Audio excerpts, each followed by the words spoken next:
Kalau kawan bagi begitu, bagi pada sahabat, agak-agak pada saudara mara, pada keluarga berapa banyak? Adakah pada sahabat banyak, pada saudara mara tak banyak? Ini sahabat ini sangat adil sifatnya. Kenapa sampai Abdurrahman bin Auf pada saat dan ketika itu boleh jadi orang yang paling kaya? Kerana dia membangunkan ekonomi atas hasrat dan tujuan mengabdikan diri kepada Allah Subhanahu wa Ta'ala. Kalau kita tengok baca sejarah Al-Farabi, bagaimana boleh menguasai tidak kurang daripada 40 bahasa. 40 bahasa. Kita boleh kuasai berapa bahasa? Dia duduk dekat Farid Raja. Farid Raja ni kan ada orang Jawa, boleh kuasai bahasa Jawa, boleh bahasa Inggeris. Tu ada orang Afrika tu, kita tahulah sikit-sikit bahasa Afrika. Ada yang daripada Somalia 5. Apa lagi bahasa kita sendiri, bahasa Melayu 6. Baru 6. Apa lagi tambah Cina sikit, ada kawan Cina, mi hao ma hao hao, boleh tak masalah. Boleh juga, boleh bahasa. Tapi boleh tak kita menguasai sebagaimana Imam Al-Farabi menguasai tidak kurang daripada 40 bahasa? Kita baca dan kita tengok dalam biografi Imam Al-Farabi. Kenapa sampai boleh dapat menguasai sampai 40 bahasa? Kerana atas hasrat dan tujuan dan cita-cita untuk mengabdikan diri kepada Allah Ta'ala. Tadi kita tengok ada rancangan namanya Ilmuwan Islam, ada namanya Banu Musa. Ada suatu empangan namanya empangan Banu Musa menggunakan teknologi hidrolik. Pada saat dan ketika itu lebih kurang pada tahun 600 atau 700 Hijrah. Lama dulu teknologi itu telah ada. Bagaimana dia boleh mencipta teknologi itu? Atas hasrat dan tujuan mengabdikan diri kepada Allah Ta'ala untuk mengalirkan air daripada sungai yang sangat jauh ke masjid, supaya manusia umat Islam pada waktu itu boleh berwudu, boleh ambil air sembahyang, boleh menunaikan ibadah dalam keadaan tidak perlu mengangkat air jauh daripada sungai.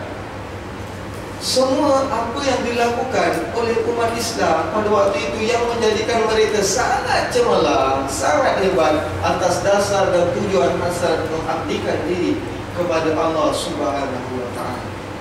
Tak kira apa juga sistem, dalam pendidikan, dalam ekonomi, dalam ketenteraan. Kalau kita tengok, kita selalu dengar bagaimana umat Islam pada saat dan ketika suatu masa dahulu bagaimana boleh mengalahkan orang kafir. Contohnya dalam peperangan Badar yang selalu kita dengar 313 lawan dengan 1000 orang. Pada saat waktu itu peperangan Badar, Nabi SAW pergi ke medan Badar bukan tujuan untuk perang, tapi tujuannya untuk mengalah pasukan Abu Sufyan yang telah merampas harta mereka ketika mereka di Makkah dahulu, untuk ambil balik hak mereka. Tapi akhirnya terjadi peperangan, dan peperangan itu menggunakan senjata pelepah tangan.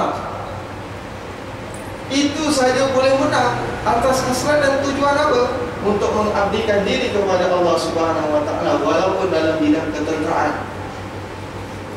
Tak kira apa juga bidang.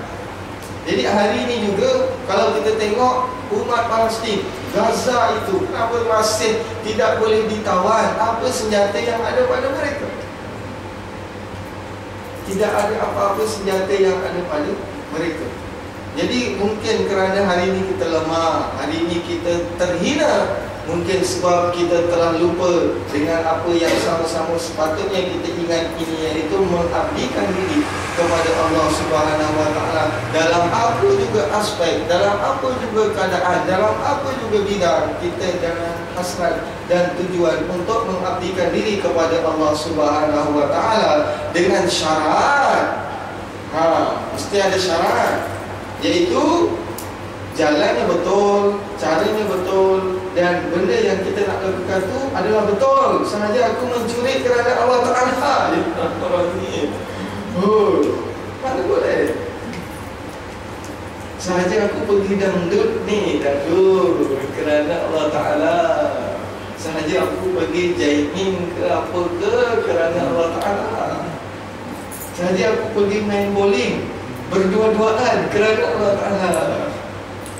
Kalau pergi main bowling dengan kawan-kawan semua lagi mungkin sama-sama bermain, itu tak masalah.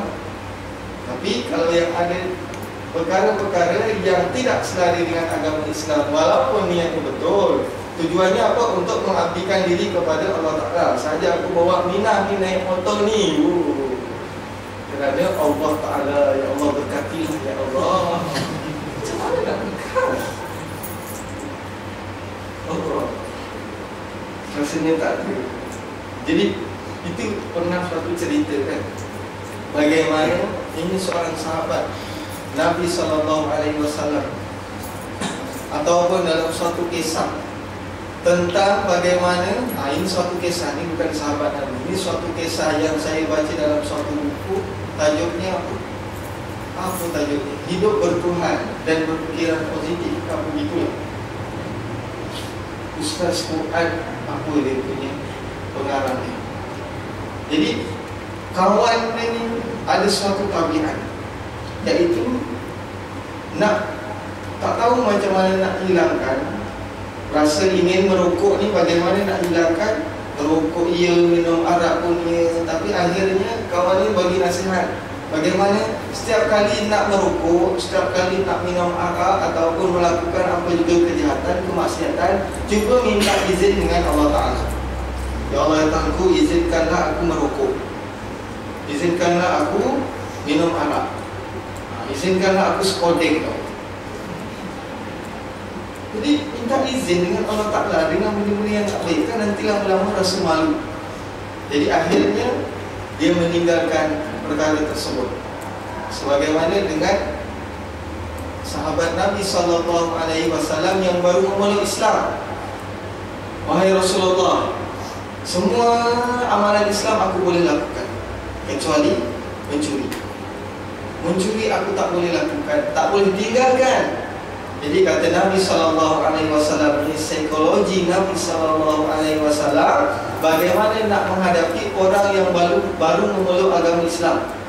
Ayah, lu baru masuk Islam, kena potong. Ini cincang ni lu matilah. Baru nak masuk Islam, kita takut-takutkan mungkin. Jadi psikologi Nabi kata boleh nak mencuri, tapi dengan syarat kamu jangan kata bohong, jangan bercakap bohong. Jadi setiap kali bertemu dengan Nabi SAW, Nabi bertanya tentang perihal dan keadaannya, tapi dia tak boleh nak berbohong. Takkan nak bohong, nak cakap dengan Nabi SAW, aku tak mencuri ya Rasulullah. Sedangkan dah berjanji, boleh nak mencuri ke, nak apa ke, tapi dengan syarat jangan berbohong.